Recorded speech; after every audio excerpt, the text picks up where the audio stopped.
He said, pray as you see me pray. Utter these words that you hear me say. Based on the sunnah, worship Him, just follow them. Assalamu alaikum. New class coming to you every Monday and Wednesdays, taught by Ustad Layla Nashiba, the fiqh of prayer. Every Monday and Wednesday, 9:30 p.m. Eastern. Inshallah, we'll see you there. Streaming on all major platforms. Channel Sunnah followers. Wassalam ala wa Rasulullah. I'd like to welcome everybody to our series on how to pray from A to Z. And in this class, what we're doing is going over the hadiths taken directly from the authentic sources as to how the Prophet Muhammad sallallahu alaihi wasallam instructed us as Muslims to pray. And the last time that we met for this class, we went over purification issues.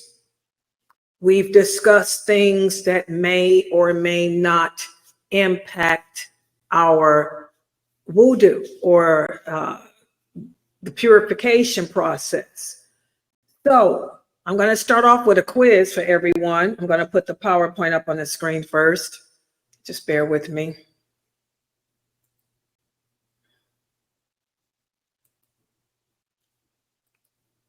And today we're going to also cover more issues regarding the wudu and regarding to what may or may not invalidate the wudu.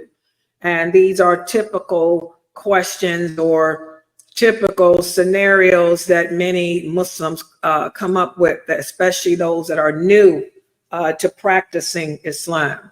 So let's take a look at the first question from the last time we met. A woman passing in front of a man breaks his wudu and his prayer. Is that statement true or false? And we did discuss this in detail. If a woman walks in front of a man, it breaks his prayer and his wudu. Is that statement true or false? Let's see your answers, please. I particularly want to hear from everyone, especially the new shahadas, because you're going to hear the wrong answer a lot. You're going to hear a lot of famous speakers give the wrong answer to this question. And I want you guys to remember the correct answer and the source, which is the authentic hadiths of the Prophet regarding this. Okay, mashallah, everybody typed that this is false. Mashallah, good job. Sister Halima, mashallah, this is false. Good job, Brother Tajri, this is false. Mashallah, Sister Carol, this is false. Mashallah, Margaret, this is false. Fatima, this is false. And I want you guys to remember that, because you will find a lot of Muslim men today who still live in the dark ages when it comes to women. And this is a fact. Men don't change.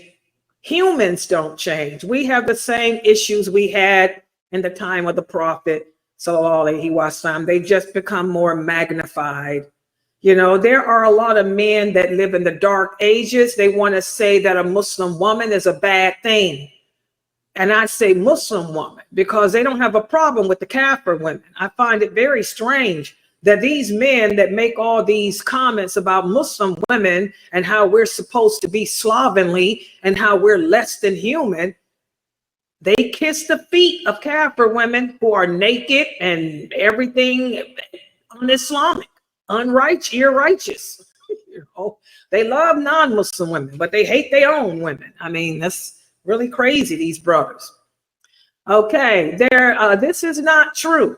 A woman does not break a man's wudu nor his prayer. If I walk in front of you that you're praying, so what? Whoop-de-doo.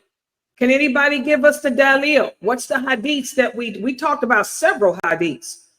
And all of those hadiths were from Bukhari and Sahih Muslim.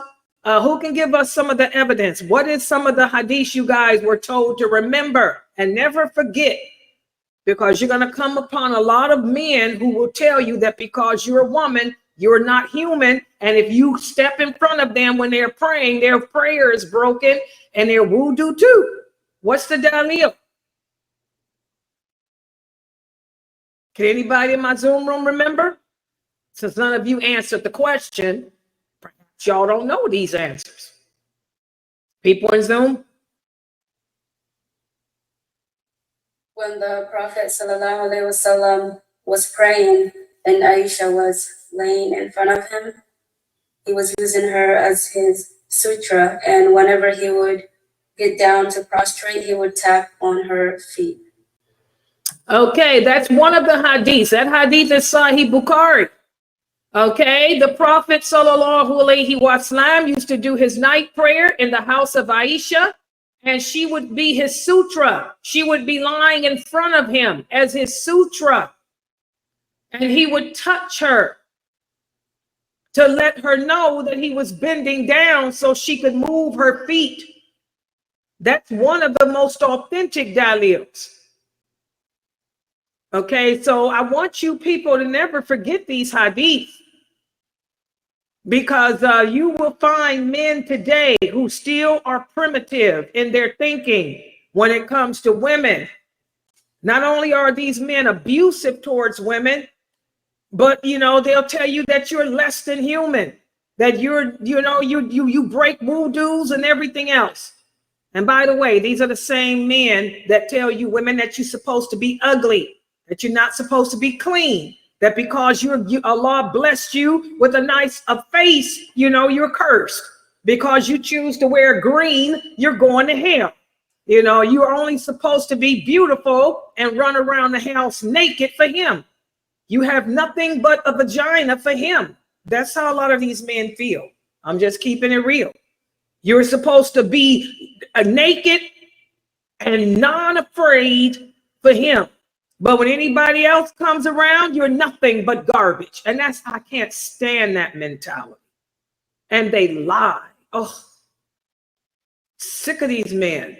Okay, so a woman does not break a man's prayer, nor does she break his wudu. That's the most authentic hadith there. Well, the other ones are from Bukhari too, but she gave one of the most strongest. Aisha had 3 other proofs too. Can anybody remember those other hadiths? 3 hadiths I gave y'all, all from Aisha. That's why, and maybe that's why these brothers don't accept it, because they from Aisha. And like I said, these brothers look down on women. They don't view a woman of any status except sex. You're just for sex and procreation. That's it. Exactly. Good job, Halima. Another hadith, whereas Aisha, radiallahu anha, she tells us that the Prophet sallallahu alaihi wasallam used to kiss his wives, and he did not make wudu afterwards. That's also Bukhari. Aisha said the Prophet would kiss his wives, and he did not make wudu afterwards. So if a woman invalidates a man's wudu or prayer, why would he even kiss his wives? I mean, so we have to be careful when we come upon this type of nonsense. Okay, good job. Let's look at the next question. What about this? Touching a non-mahram woman breaks your wudu. Is that true or false? Say, for example, you're at the grocery store and you reach to grab a box of cereal, and a woman grabs it at the same time as you, and you touch her hand accidentally. Is your wudu broken?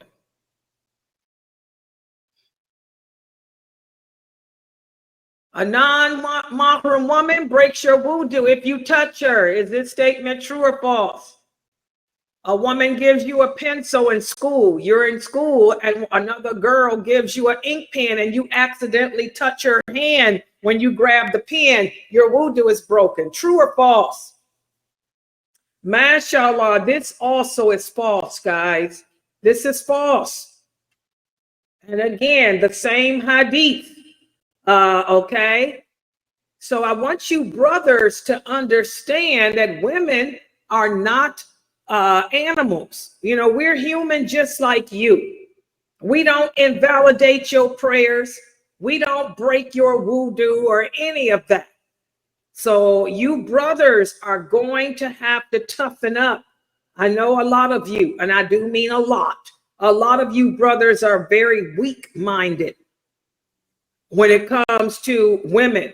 I don't understand why, because we women are not weak when it comes to you. But maybe that's just how Allah created us a little better. But I know a lot of you brothers are weak towards women. Okay, you're going to have to man up. Ask Allah to strengthen you so that you're not so weak and dumbfounded when you're around women. And I don't know why you guys are the way around Muslim women, because you don't have a problem with the Kafir women. You brothers work with them and shoot the breeze with them with no problem. You only act this way with Muslim women, your own women. And I don't know why. Check that. All right. Next question. What about this? Sleep breaks the wudu. Is this statement true or false? If I go to sleep, my wudu is broken. Is that statement true or false? Sleep breaks the wudu. True or false? What do you guys think? This is another question that a lot of the new shahadas ask.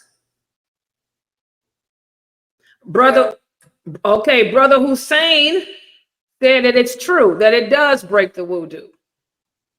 You guys agree with his answer? And walaikum salam, Brother Hussein. It's nice to see you here. Yeah, Brother Hussein says it's true. In fact, Brother Hussein said it's true because you don't know what you touch when you sleep. What do you guys think? You agree with his answer? Yes. Who is that said yes? It was me. I said I agree. That's Yasmin? Yes. Okay, anybody disagrees? I disagree. Okay, let's hear from the people that disagree and give me dalil.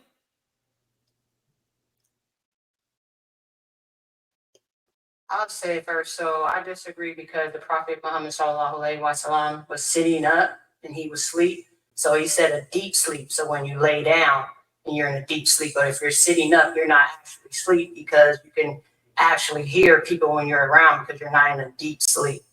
Okay, good job. Anybody else that says that this is false? Exactly. They're right. Brother Hussein and Sister Yasmin, both of you got this wrong. This is a misconception that a lot of Muslims have. And we went over several hadiths. The Prophet ﷺ would tell the companions, this is one hadith, this is Sahih Bukhari and Muslim, that whenever the Prophet would send the companions out on an expedition, he would tell them to not remove their socks and not to get too comfortable. And when they sleep, to sleep sitting up. Because when you sleep sitting up, you're not really asleep. You're still conscious of what's going on around you. And he never required that they make a wudu afterwards, remember? And then we have the hadith of Ibn Abbas and Ibn Anas and Ibn Umar and Aisha, radiallahu anha, to all of them. They said that the Prophet never had any of them redo a wudu, and nor did he redo a wudu if they were sleeping sitting up, as long as the buttocks were on the ground. And then we have the hadith of Ibn Umar. He said sometimes we would fall asleep. That one time they fell asleep while the Prophet had delayed the Isha prayer. He had delayed the Isha prayer to the last third of the night.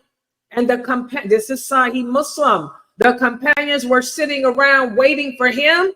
They were sitting up They had their wudu, and some of them had drifted, nodded off to sleep, and you could hear them snoring. But when the prophet came to do the prayer, everybody woke up and none of them made a new wudu.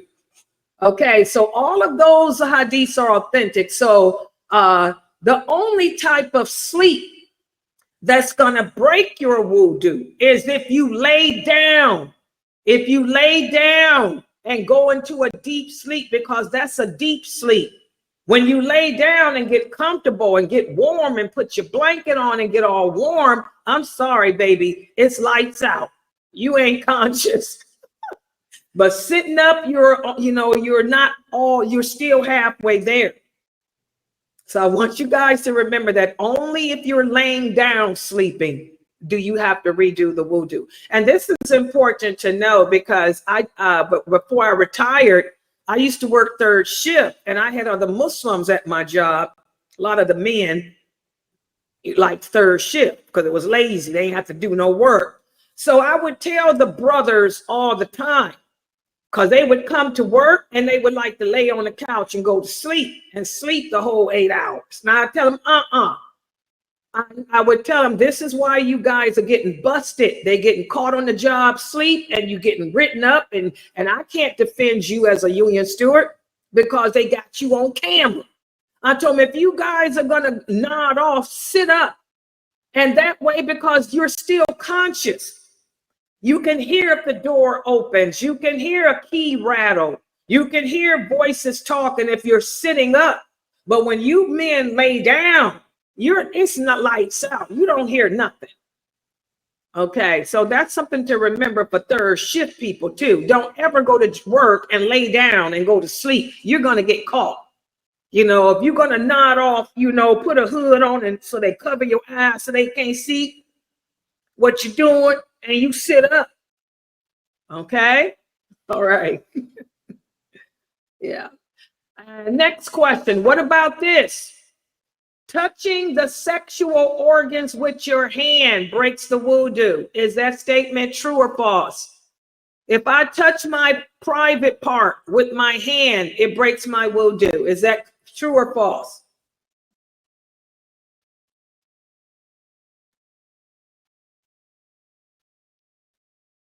Yes, it breaks the wudu. Say it again, baby. It breaks the wudu. MashaAllah. Which baby was that, y'all? Was that Precious's kid? It's breaks Gucci. Oh, that's Geechee's son. That's Sully. MashaAllah. Exactly. It does break the wudu. Okay, it doesn't matter if you're taking a bath or not. Anytime you touch your sexual organ with your hand, your wudu is broken, no matter what you're doing. Now, what's the exception? When is my wudu not broken if I touch it with my hand? Can anybody answer that?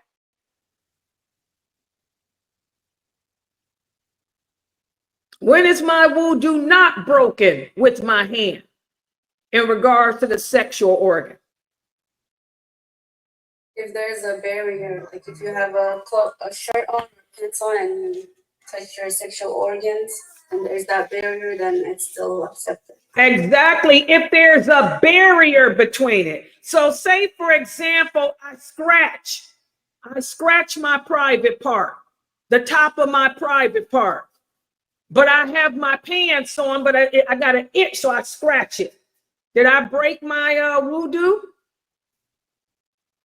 No, because my pants are the barrier. My pants are the barrier between I got my pants as a barrier. But if I take my hand, stick it inside my pants and touch the skin, my hand to the skin of my private part, is it broken then? Yes. Yes, it is. So I want y'all to remember that. Okay. So it doesn't matter what you're doing. If you touch the private part with your hand, with nothing between it and your hand, it's broken. But if there's some type of fabric between my hand and it, then it's not broken. Does everybody understand? And I mean fabric. Because a person asked me, what about lotion? Lotion is a barrier. No, we talking about cloth. Cloth. Everybody understand? Cloth. Okay. Okay, let's see. I got a question here on what about if I get spot? Oh, this is somebody. Who is this? Oh, hold on. I want you sisters to understand what a menses is. I don't care how old you are. It don't matter if it's the 12th of the month, the 10th of the month. It don't matter if it's 10 days, 100 days. You sisters are on your period until there's no blood coming out of you. Do y'all understand that? I get these same questions every day. There's no such thing as a spot. It's blood. Wait, let me type back.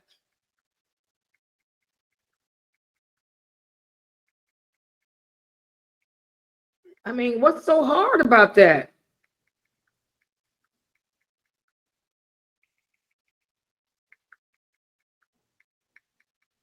As long as some blood is coming out of your vagina, you cannot pray.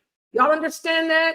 The menses is determined by the blood, not by days, months, age, menopause. There's no such thing as spotting. What is spotting? That ain't no medical term. Spotting ain't nothing. There's no such thing. That's something that y'all make up. Blood is blood. It's called blood that's coming out of you. It's not called a spot. Spots do not come out of women. Blood comes out. You do not pray until there is nothing coming out of you. I can't make that no clearer.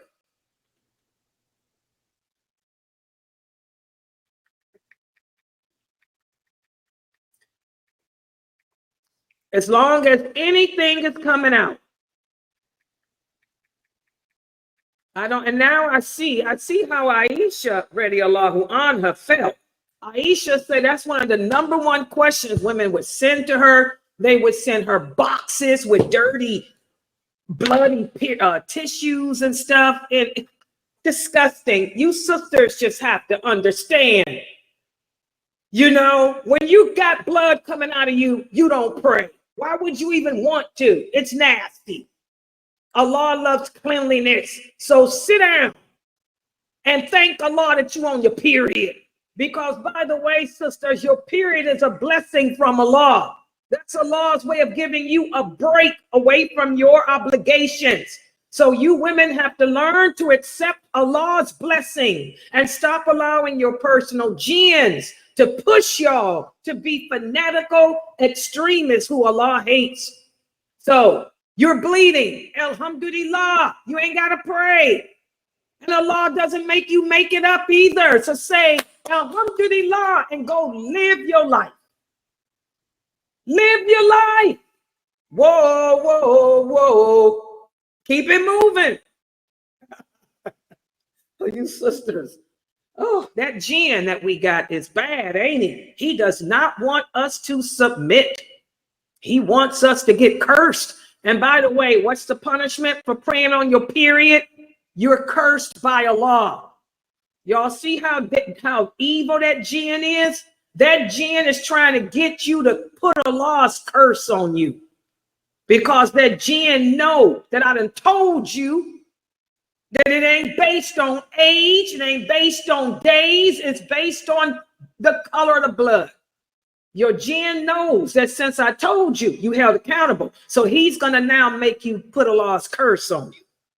Y'all better say Wudu billahi and learn how to submit, yield to Allah's command. Submit, keep it moving. It's a blessing. Alhamdulillah. All right. So in regards to the sexual organs, as you know, as long as there's a piece of cloth between you and it, it's okay. But if you touch it with the naked or the bare hand, then your wudu is broken. Okay, I hope that's clear. And I'm proud of you, Brother Sully, for knowing that answer. MashaAllah. The kids always get it right. Okay, next question. What about this?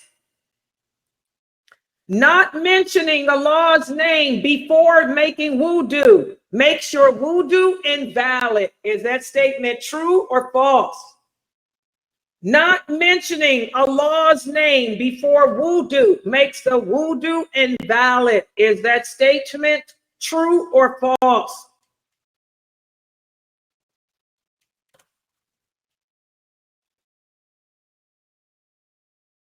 Right. In other words, not saying Bismillah. If I don't say Bismillah, my wudu's invalid. Okay. She said false. Anybody else? Brother, Sister Carol said false. Brother Tajri said false. Everybody agree with them? Does everybody agree?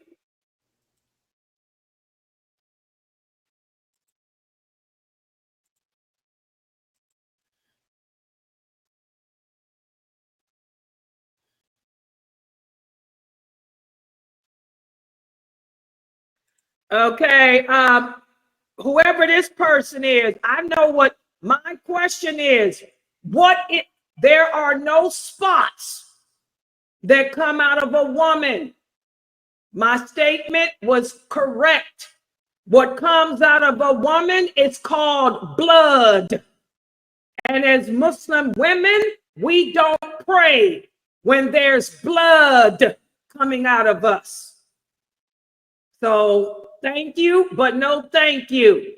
I know what spotting is, but a woman does not produce spots. We secrete blood. All right. So thank you, but no thank you. Let me teach my class. You listen or leave. All right. Who is this person? Oh, look at that picture. Do I have any moderators on Rumbo? That's Rumbo. Might not even be a Muslim. I know Muslim women, y'all do everything on your period. Y'all even have sex on y'all's period. So that I could care less. Okay, let's get back to the question. What about this, guys? Not mentioning Allah's name before wudu makes the wudu invalid. Is that statement true or false? Anybody think that it's true? Good job. Good job, Nicola. This is false. Good job, Brother Tarek. This is false. And I want you guys to remember that because, again, a lot of Muslims today follow madhabs. And you will find these madhabs that will tell you that if you don't say Bismillah, that your wudu is not accepted. That's not true. As we talked about the last time we met for this class, there is no hadith that says that this is a requirement. I mean, it's something that you can do if you want to, because we try to mention Allah's name in everything. Okay? But this is not a condition of the wudu. All right? So good job on that. None of y'all got that wrong. I'm proud of you. MashaAllah. What about this? Okay, so those were the questions. Y'all did good. I'm proud of you, especially the kids here. MashaAllah, y'all did good on that quiz. And like I said, I'm going to review that with you guys again because a lot of the people, new Muslims and old, have, asked questions about, what type of actions invalidate the wudu and which don't. And today's class is going to be super important because we're going to answer the question about reading the Quran. Does reading the Quran without wudu, do you have to have wudu to read the Quran? I'm going to give you the correct answer based on what the original companions had to say, and it might be shocking for some of you. We're going to answer the question about touching the Quran.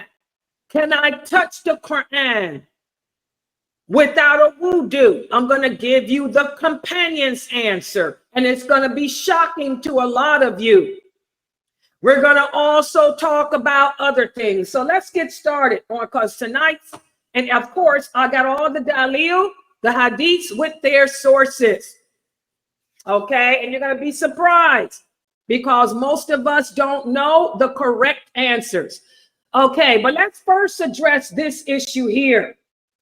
What about bleeding from an unusual place? Say, for example, I got wudu, but my nose starts to bleed. Or say, for example, I cut my finger while I'm cooking. Or say, for example, a man is getting cut and he does this stuff break the wudu? That's the question. Does this break the wudu? Well, listen to what Saeed al-Hassan said. He said the Muslims still prayed even while they had wounds. And I want y'all to remember that. And this is a Bukhari hadith. Even though the Muslims were wounded in battle, they still made salah. You guys know how Umar, radiallahu anhu, was murdered. He still continued to make his prayer, even though blood was pouring out of him. Also, we have this hadith, Ibn Umar, he squeezed a pimple until it bled, but he did not renew his wudu. We also have another companion, Ibn Abi Ukhi. He spat some blood out and he continued his prayer. And of course, there's the hadith about Umar. He prayed while blood was flowing from his wounds. Okay, Ibn Bashir was hit with an arrow, but he continued his prayers. So it goes on and on and on. There's so many hadiths that show that, you know, the only type of bleeding that invalidates your wudu and your prayer is your menses. If you are a woman and you are on your menses, okay, if a woman starts her menses, then her prayers and her fast and her wudu are invalidated. But any other type of bleeding from a man or any other woman that's not on her menses, that does not invalidate it. And then here's another question. What about vomiting? The correct answer is vomit. Vomit does not break your wudu. It doesn't break your fast either. Okay? So it doesn't matter if it's a lot of vomit or a little bit of vomit. There is no authentic hadith on the planet that says vomit breaks your wudu. Now, what do y'all think about camel meat? Can anybody tell me that before I give that correct hadith? Does eating camel meat break your wudu? What do y'all think?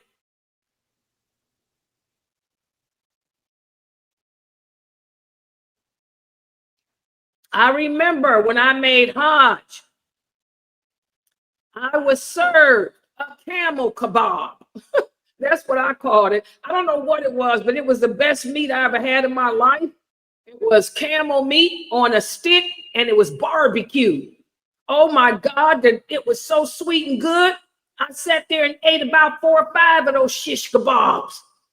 Shish camel kebab. And I remember after I got through eating, it was time to pray. And the person I was with told me that my wudu was broken, that I have to make a new wudu. Was that person correct? What do y'all think? Nobody knows? Okay, well, here's the correct answer. Eating camel meat does not, I repeat, does not invalidate your wudu. This was the opinion of not only the original companions, but it was also the view of Umar, Abu Bakr, Umar, Uthman, and Ali. And there is no authentic hadith that says it does. But what we do find is a hadith that recommends that you should make wudu. But does that hadith say that you have to? Okay, let's take a look at this hadith right here, from Jabir ibn Sumra. He said, a man asked the Prophet sallallahu alaihi wasallam, should we make wudu after eating sheep? He said, if you want, you can. But if you don't, then don't make wudu. The man then asked, should we make wudu after eating camel meat? The Prophet said, yes. Yes. Al-Bara ibn Azib tells us that another man came after him and asked the Prophet about praying in the den of a camel. And he said, don't pray in them because they have a devil following after them. And then he asked about the sheep. He said, pray in them because they're dead. They are blessings. Now, this hadith here, this hadith you will find in Dawood and in Dawood. A lot of people use this hadith to say that if you eat camel meat, you should make wudu. But they don't know the rest of this hadith. When the Prophet told this man to do it, it was a recommendation. It wasn't a command. And a lot of people don't know that. Okay? And even still, if you follow a method, I'm sorry, Imam Ahmed, Imam Hanafi, even Ibn Taymiyyah, even Sheikh Albani, none of them understand this religion better than Abu Bakr, better than Umar, better than Uthman, better than Ali, Aisha, or any of those originals. So if it's the opinion of all the caliphs that came after, the first four caliphs rather, and the opinion of all the original companions and the following generation. In fact, not just the original companions, it's also the view of the second generation that camel meat does not break wudu. Who are these other men to overrule them? That's why I tell you guys, you have to know the hierarchy. Okay? No one understands this religion better than those originals. So camel meat does not break your wudu. And that's what I told the person I was with when I made Hajj. I said, I don't have to make my wudu over. Yes, you do. Yes, you do. And they gave me this little hadith here. I said, but you don't know the whole hadith. That was a recommendation. That was not a command. And I'm not making wudu over. And I got up and walked away. I tell y'all, the Hajj I went on, that was my worst experience. I've never experienced so much fitna from people, you know, and rather than argue with people, you just get up and walk away. Okay.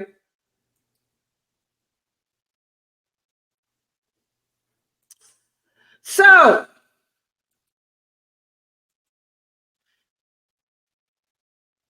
what about this? Excuse me. I'm trying to move so I can see it on my.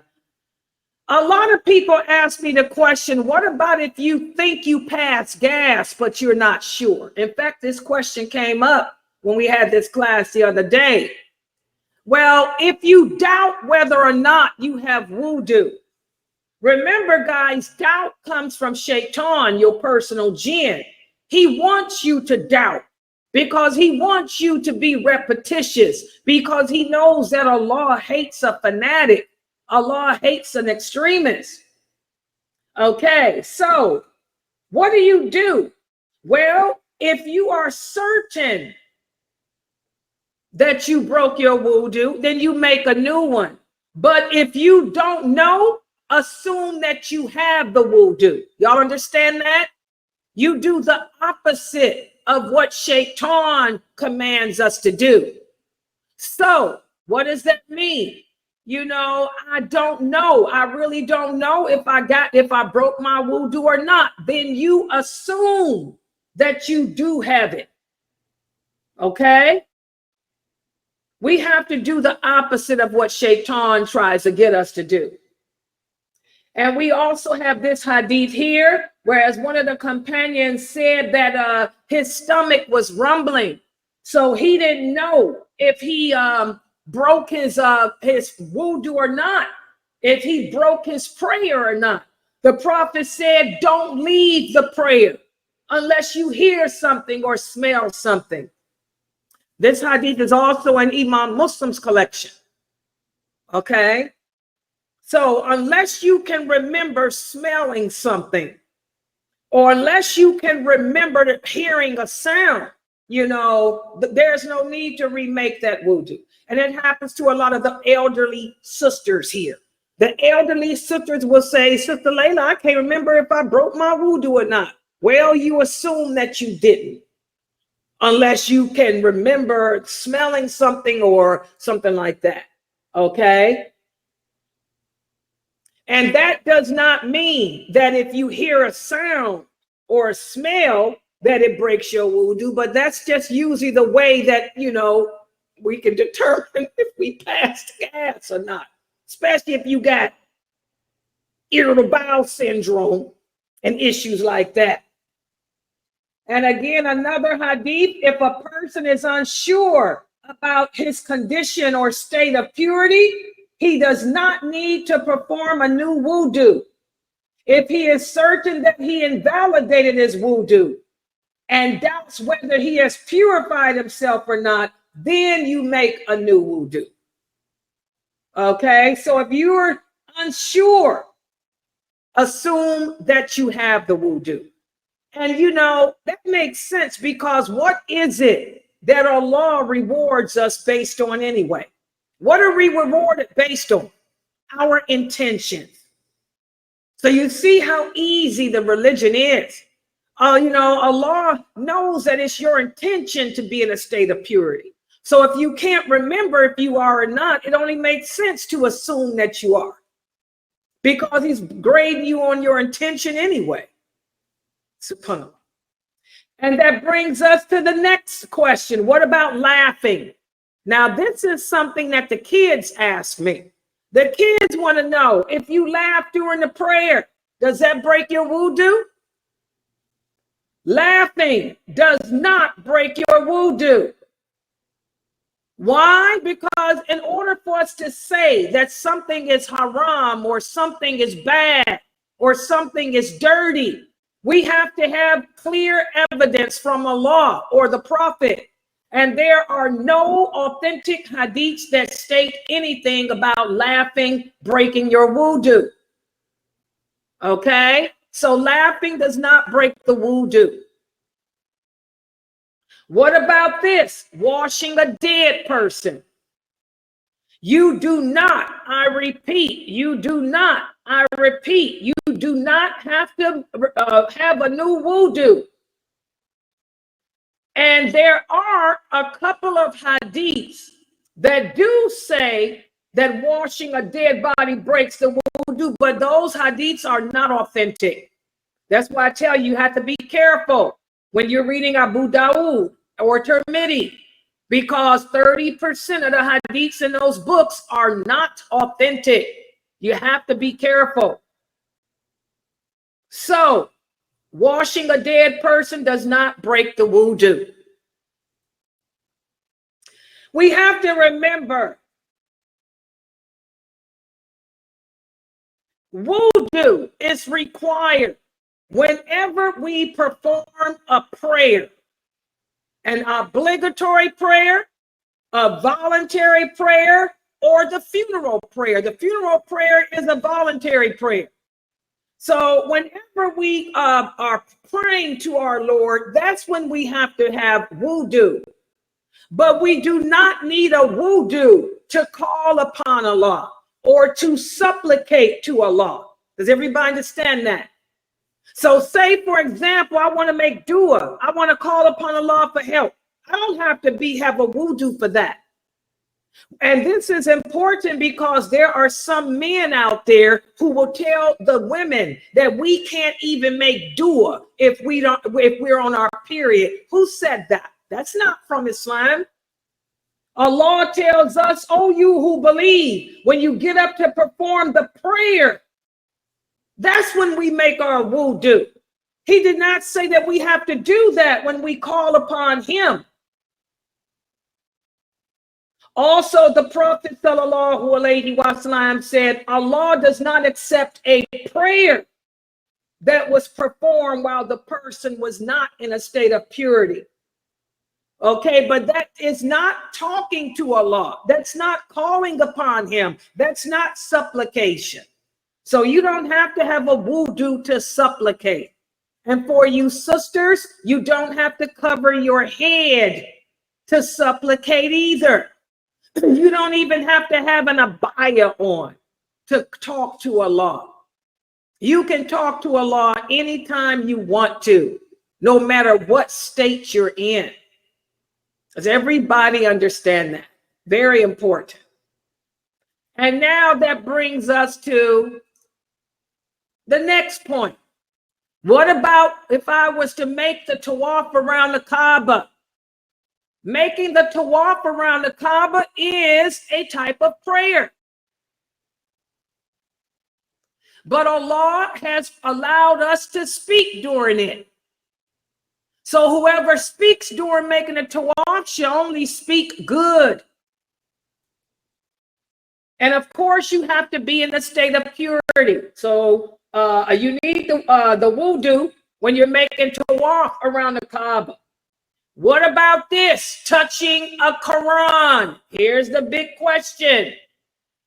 Can I touch the Quran without a wudu? Well, here is the answer.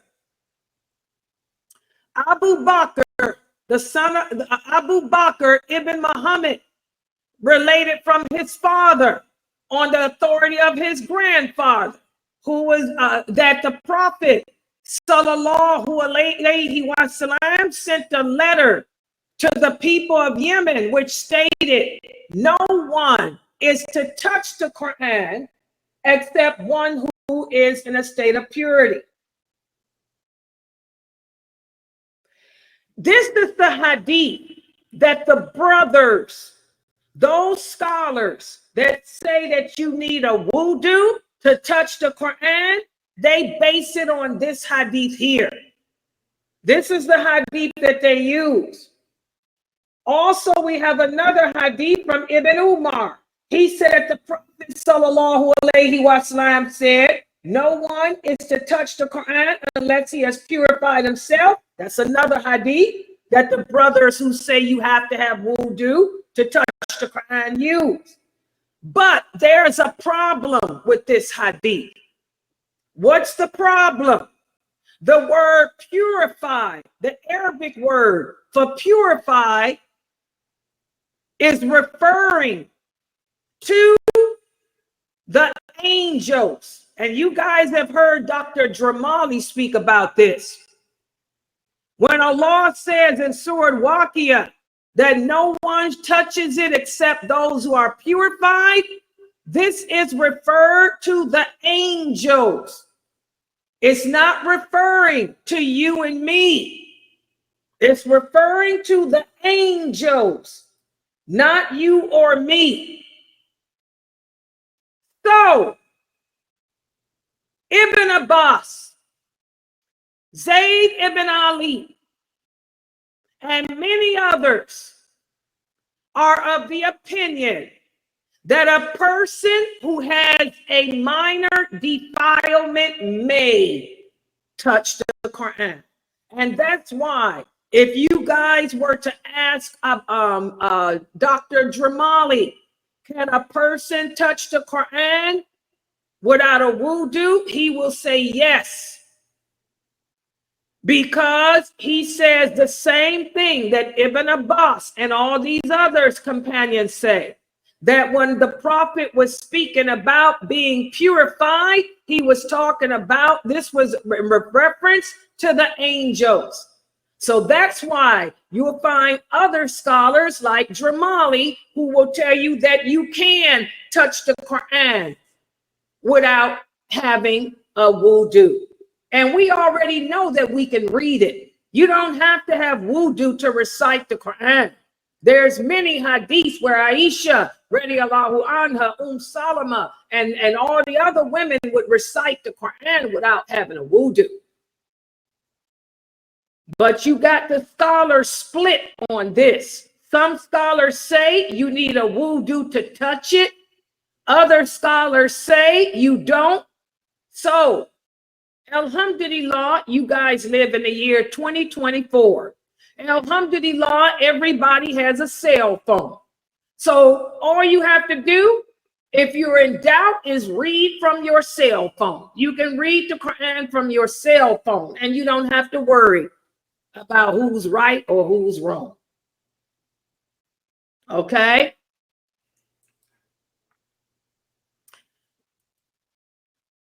Finally, the last question. Do you have to have wudu when you mention Allah's name? There's nothing. We do have the hadith whereas the Prophet sallallahu alaihi wasallam was answering the call of nature, and a person gave him salams and he didn't respond. And the person asked him why, and he said, because, you know, I was answering the call of nature and I didn't want to, out of respect for Allah, didn't want to mention Allah's name. We all know that hadith. But do you know that there's other hadiths? Whereas the Prophet sallallahu alaihi wasallam was in a state of impurity, and a person gave him the greeting of assalamu alaikum, and he did return it. And also we have this hadith of Aisha radiallahu anha. She said the Prophet sallallahu alaihi wasallam used to remember Allah at all times, even when he was not in a state of impurity.